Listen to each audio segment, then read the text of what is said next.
Welcome to the Senior Care Growth Show, where senior living sales and marketing leaders go to grow. I'm your host, Rick Whittington, and today we are going to dive into one of the most pressing challenges in senior living today. That is hiring and human resources. So before we get into our interview today, I wanted to tell you that our team recently published a guide aimed at helping make your website a sales engine. The guide will show you how to use your website to generate prospective residents and ultimately increase occupancy in your communities. So if you'd like to check that out, go to seniorcaregrowth.com/guide. And I'll also include the link in the show notes for you as well. On the Senior Care Growth website, you'll also find a blog and an archive for all of our podcast episodes, and all of those are free for you to check out. So today on the podcast, we're talking about hiring frontline staff. Finding and retaining frontline staff is a critical issue that impacts the quality of care and the overall success of senior living communities. And so that's why I'm thrilled today to introduce our guest, Kasey Devine from Procare HR. Kasey has extensive experience in helping senior living organizations recruit and retain top talent. So you should get your pen and your paper ready because Kasey brings invaluable insights and practical solutions during our conversation today.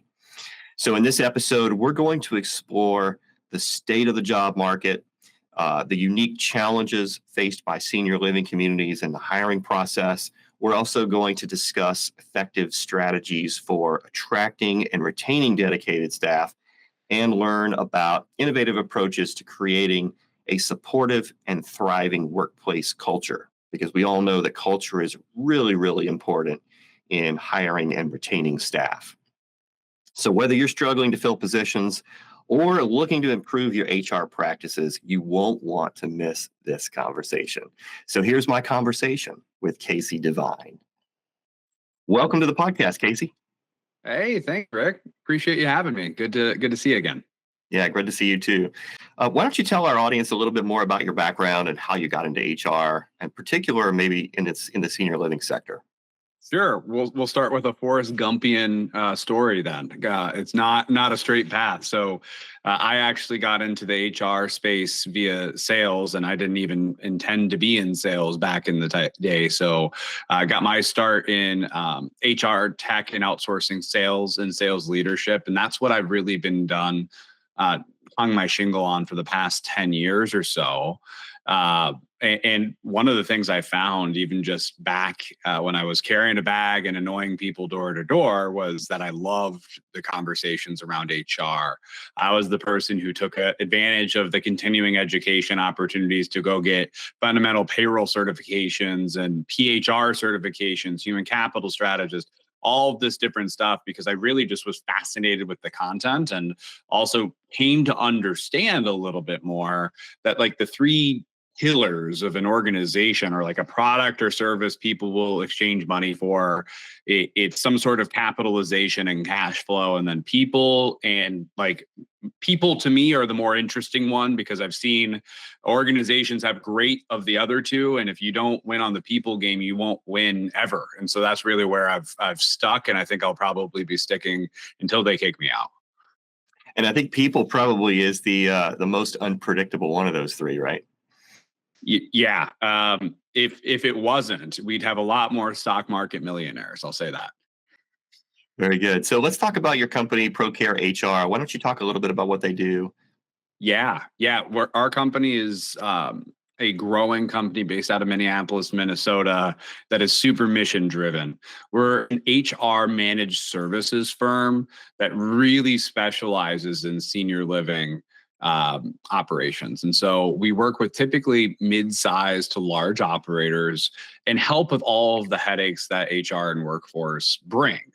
One of the things that's not too much of a secret is that that's been plaguing the industry for quite a while, and that there really hasn't been a silver bullet, so to speak. And I'm not going to claim that we have a silver bullet, but we have found some ways to incrementally help and make that more successful than it has been on the open market. And so we partner with operators all day and just try to make that part of the business, that part of the operation a little bit easier so that they can really focus on driving great outcomes for the residents and great care outcomes when appropriate.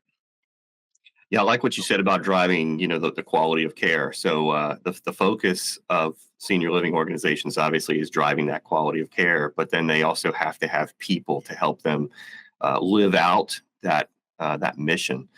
And so you let the cat out of the bag if it's not already out of the bag, and I know it is in the industry. So I know a lot of senior living organizations are struggling to hire people right now. But since you're an expert, I thought I would ask you, like, what's the state of the hiring environment right now in senior living? What can we expect going through the rest of 24 and maybe into 2025? I'll answer that in a little bit of a bifurcated way. I think that community level leadership dictates the state of hiring in senior living and senior care. When you have great community level leadership, it's pretty good. Like, and you see these operators that we've sat down with that, they don't have openings. And when they do, they have a pool of referrals from existing employees because the culture is amazing and all of this. And I've seen that both in urban and rural settings. I've seen all of that. I've seen where they're innovating and trying to figure out how to even import really qualified professionals from other parts of the world. Then I typically see then the other side of it, which is the more reality macroeconomically, which is that there are more jobs than job seekers. And like just right there is the crux of the problem, because if there is a job seeker, obviously there's geographic and skill-based limitations of whether or not someone can take a job. But you start thinking of they're probably going to go to the path of least resistance. They're also going to probably go to the path that pays them the best. And that's usually where the wheels start falling off the bus. That being said, really strong leadership that can drive a culture will absolutely eat that stuff for lunch. So that's why I tried to just highlight the leadership as part of that discussion. I love the fact that you said culture is so important. And I think, I've read that a lot too, where companies that pay more often maybe don't get a job candidate because the work environment is better somewhere else. Maybe they give them a little bit more balance, or they give them a little bit more leeway to do their job well. So we've definitely seen that too as we've worked with companies.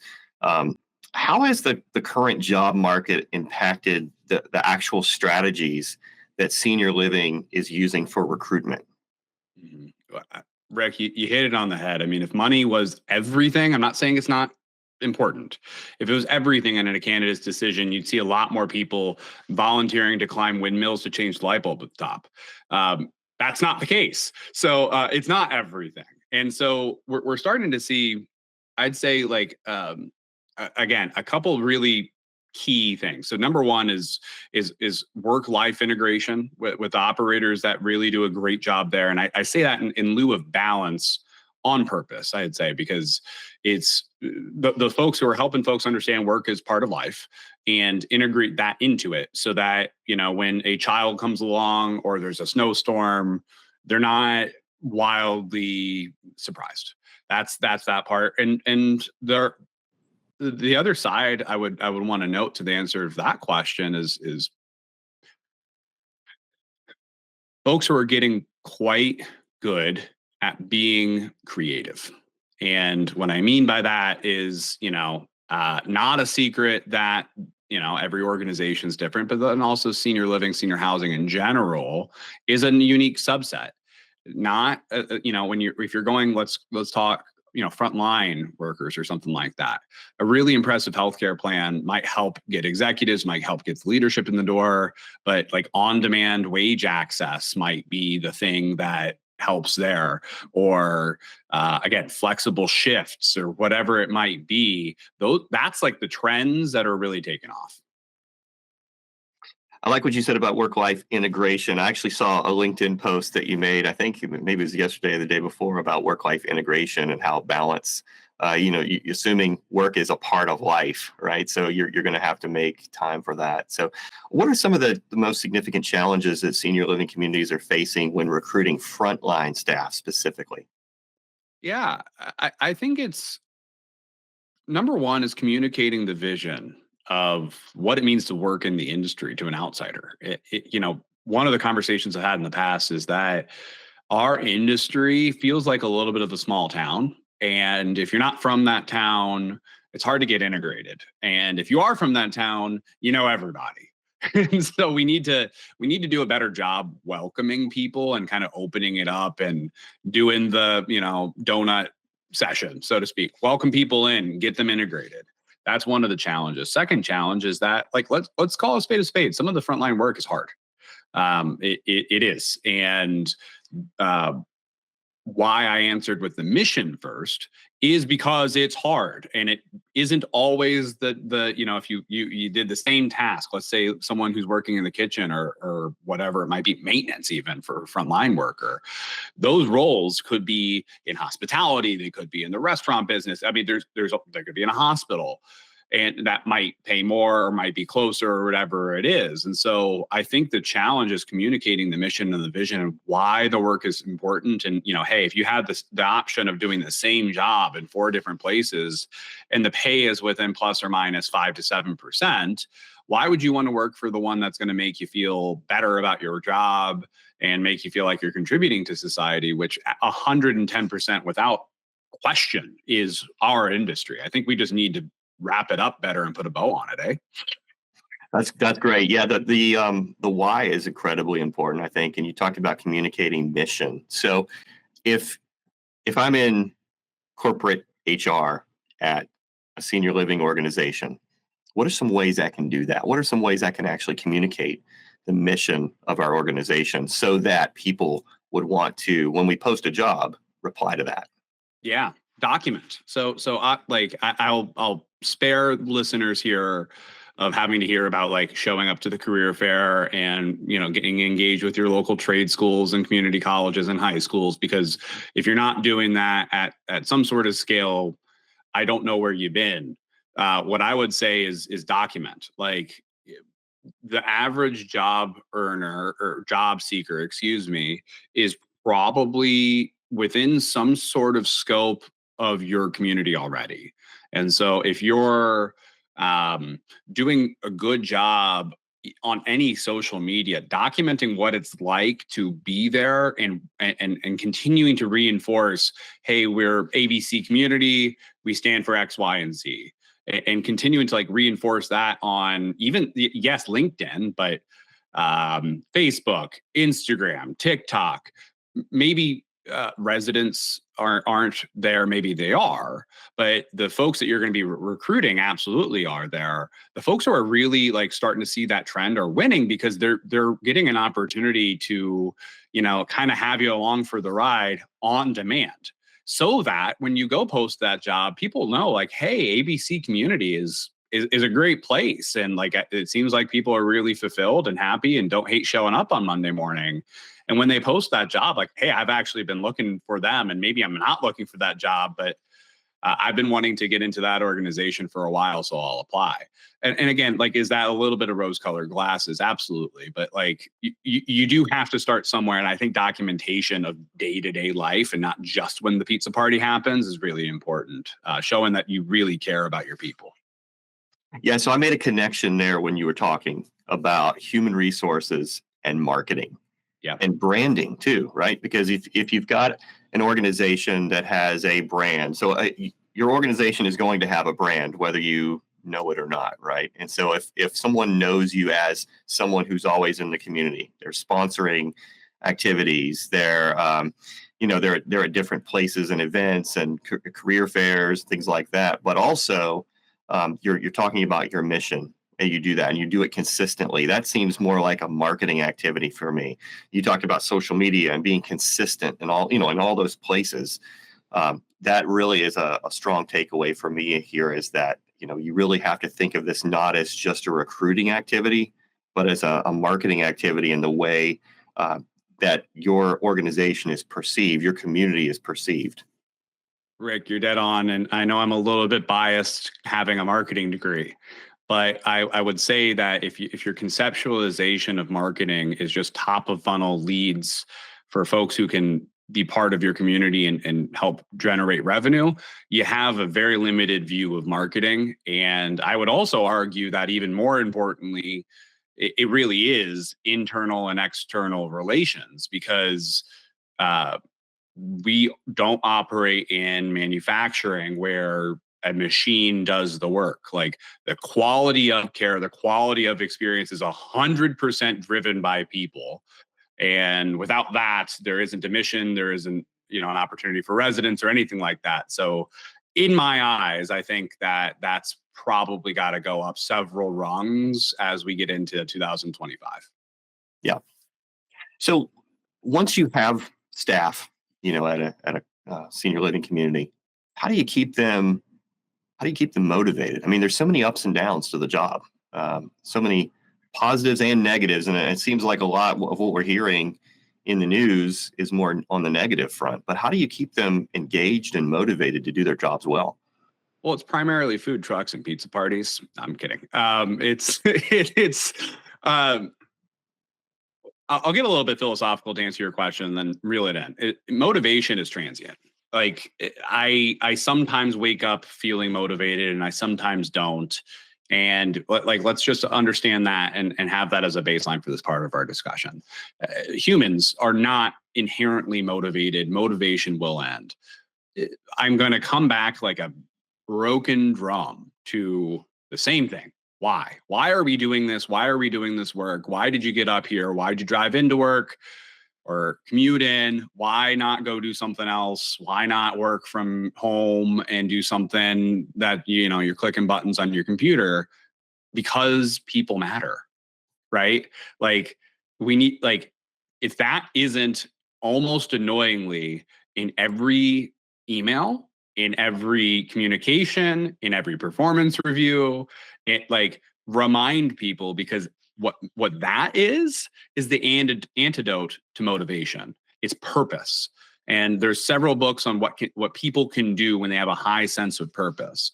And I think that there are a lot of purpose-driven professionals in our community and in our industry. There absolutely are. We also just need to recognize that, are we kind of through a lot of the meat of COVID? Yes, but it drained a lot of that.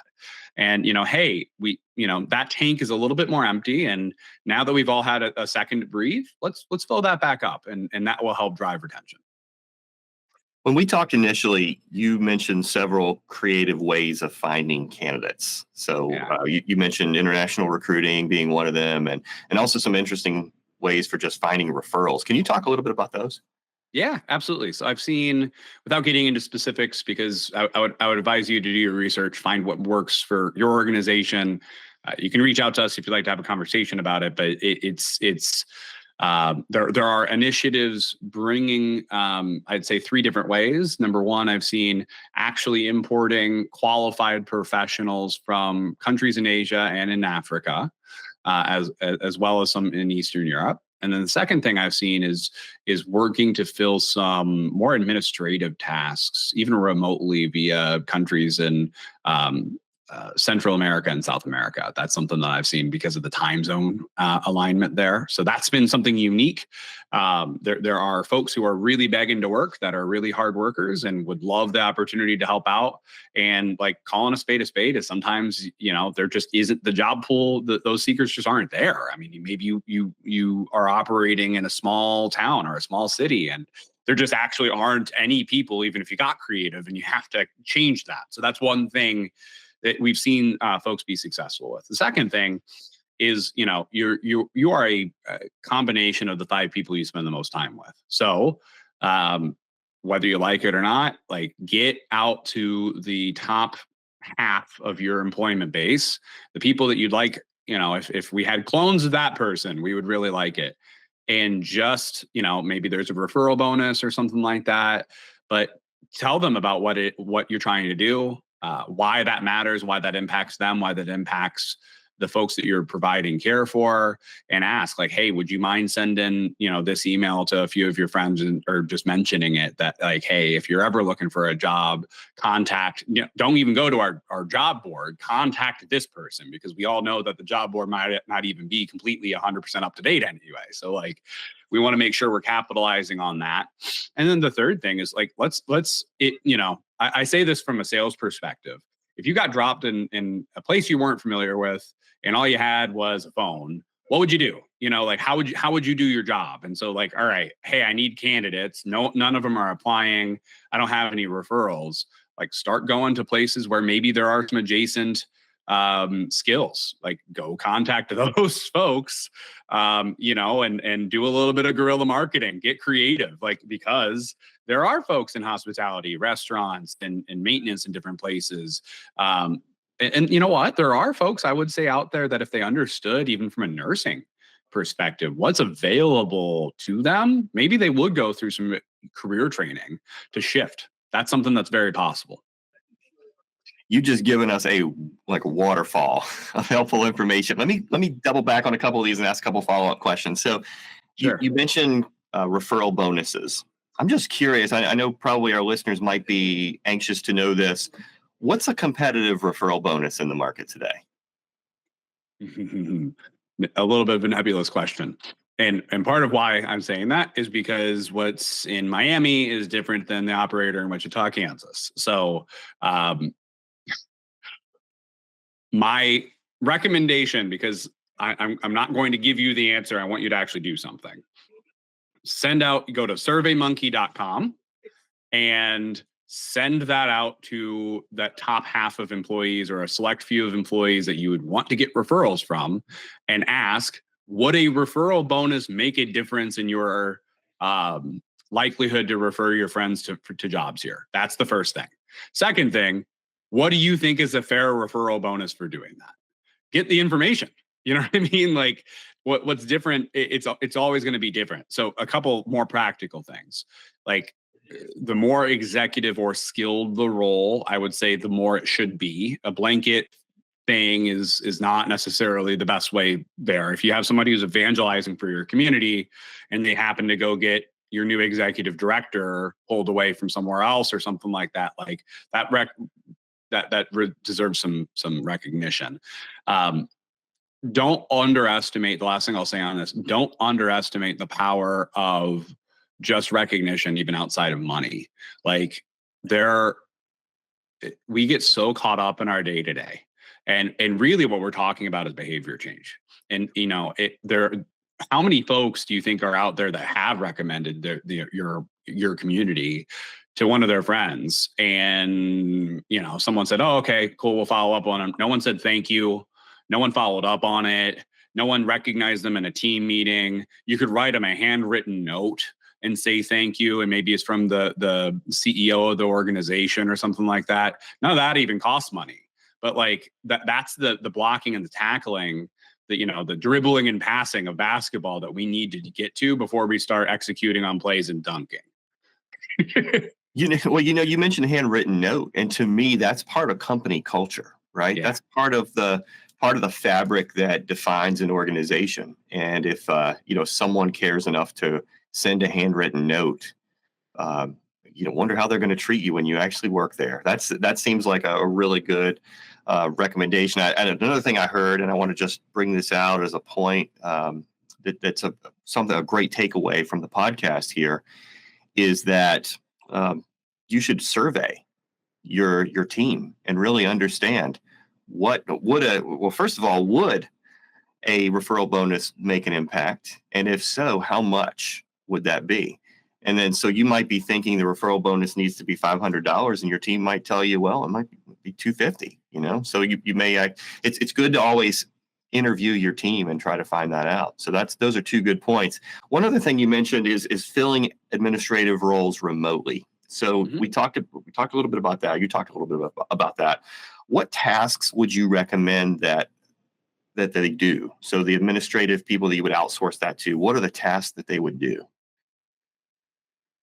I know I'm a little bit of a broken record. I'm sorry. This is all going to be in context of the community culture and what's really important. So, like, I want to put that out there because what's appropriate for one community and one organization might not be the same. So, I want to recognize that now.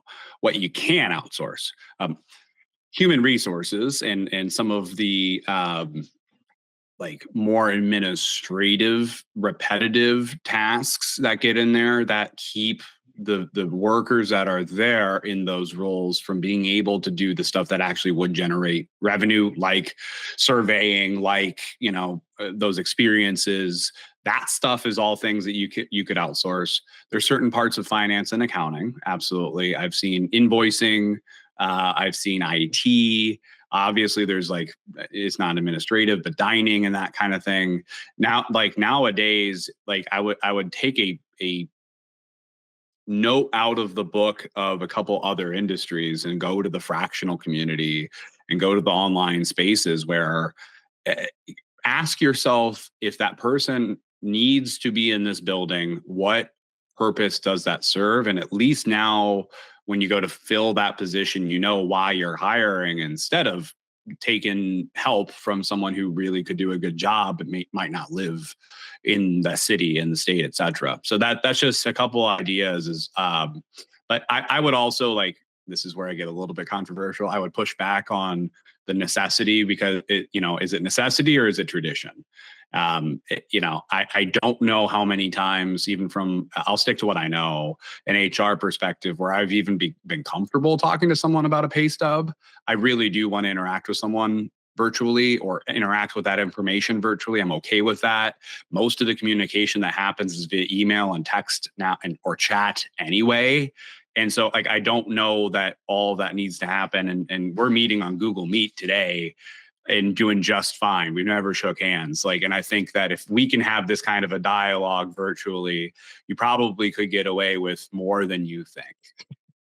Yeah, that's a good point. So you mentioned international recruiting too, a few minutes ago, and I want to just circle back on that real quick. And I know you're not an attorney, so I'm not asking you for legal advice or anything like that. But what are some regulatory issues or legal issues that senior living communities need to be aware of when they're looking maybe to hire internationally? Yeah. So couple of different things. Are those individuals going to stay there or come here? Those are two very different paths. Obviously, coming here, I would definitely talk to a labor and immigration attorney, and there's some that actually specialize in the space. Again, happy to make those connections if you'd like that.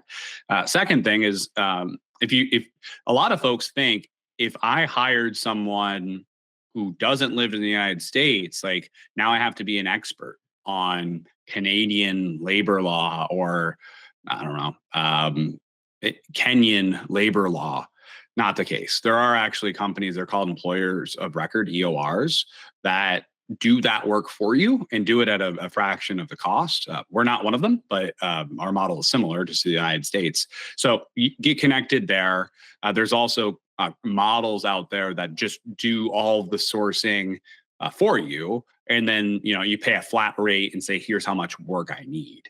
Like that's another model. So it's, if you're considering it, it's like, are you wanting them to stay there or come here? Do you want to find the person yourself or not? And what is your budget ideally? What's your goal? And again, if we're leading with why, Rick, like if we're talking about mission, your mission doesn't have to be like, I'm in, Minneapolis, Minnesota, only in Minneapolis, Minnesota. Like, you think about how powerful that could be if, like, your mission is now transcending borders. I mean, that's amazing. Yeah, that makes a lot of sense to me. The employer of record concept was new to me. We actually learned about that, interestingly enough, when trying to hire a freelance developer. We were looking in Colombia for that, and there are a lot of laws in Colombia about how people are hired and how long they're retained and things like that. And the employer of record would handle all of that. So that's an interesting model that I wasn't aware of. That I never thought of senior living organizations maybe using that model, but that's interesting that you bring that up. One of the big complaints that I hear as I talk to people at senior living organizations is that they just don't get enough applicants. for all of the jobs. So what are some strategies that you all use to increase the number of applicants? Sure. Um, Now, like, you got to put your sales hat on. We talked about marketing. We got to put your sales hat on if you're talking about this. And it's a funnel, just like anything else would be. One strategy I will say is if you don't have a good applicant tracking system, you should look at one. Part of that is the fish you catch might not be the fish you need, but if you had a way to keep them in an aquarium for a while, they might be the fish you need tomorrow. And so an applicant tracking system can help you keep track of that stuff, or maybe it wasn't a fit for timing, maybe skill, but in 1, 2, 3, 5 years down the line, you've had this relationship, they're aware of your employment brand, and maybe you don't need to get as many applicants in the door if you do a good job there. That's one thing. Second thing I would say is don't view recruitment as an event. It is a process that is inherently important to the operation and success of your organization. It's always, even if you're lucky enough to have 0 open recs, I promise you something unknown is going to happen. Promise. Like that person's going to retire early. That person's going to move across the country. So-and-so gets sick. So-and-so has a complete change of heart. Like, I don't know. Like, and we've all seen it. So like when you're most comfortable is probably when you should start making some of those relationships, because it takes time and it'll come off as authentic. So give yourself some leeway. And you know what? The third thing I'll recommend, ask for help. Like there's organizations, partially like ours, and there's others that do a great job of it, that can help you. And you don't necessarily need to learn dependence on those folks. But like, if you're really struggling with it, there's people that's what their job is. Like, that's how they make a living. They have an entire company that does that. And if you're going to outsource part of it, learn from them. Like, while they're doing it, don't just say, all right, that's done. They're going to help us. We're going to give them X amount of money. Learn from them. Ask questions. What are you doing? What systems do you use? How does it work? Like, all that kind of thing. Learn from the education. The fourth thing I will say is, like, don't rush into the hire just because you need to. Like, there's organizations out there, and again, I don't want to name drop, that like can help, not even out with agency. There's organizations that we all know that like can at least bridge that gap for you, so you can make sure that when you bring somebody on, it's the right fit. That's the last thing you need, is just to like, hey, my spreadsheet says I got X number of open racks. Like, I need to fill it.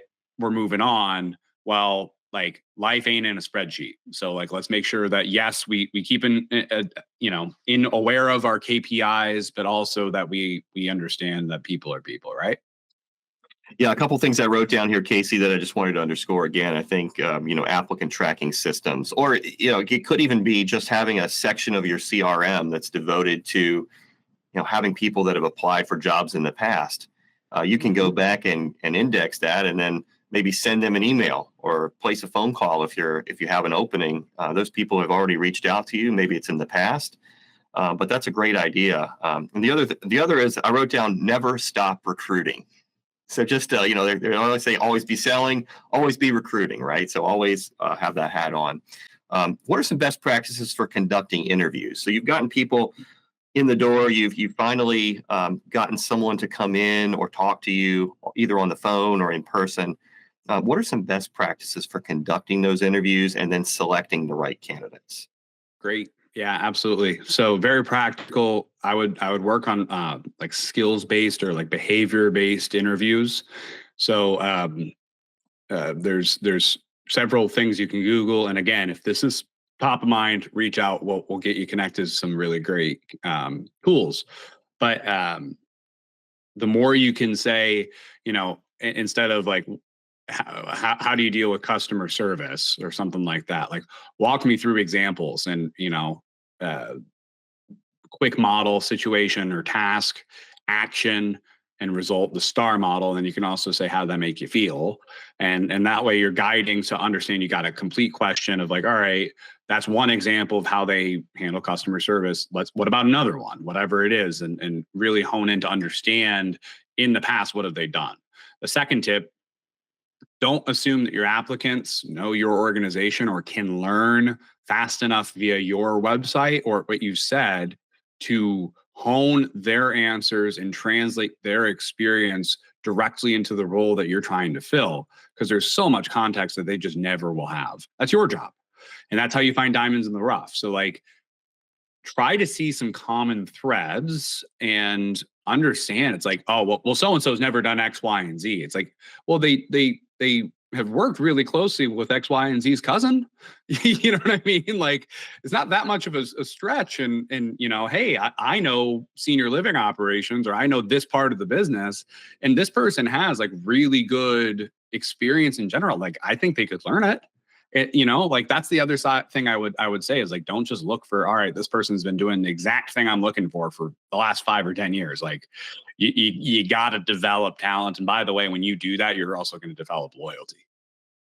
What do you think about ideal candidate profiles? So that's just for our audience. Let's say everyone has great skilled talent that works at their community.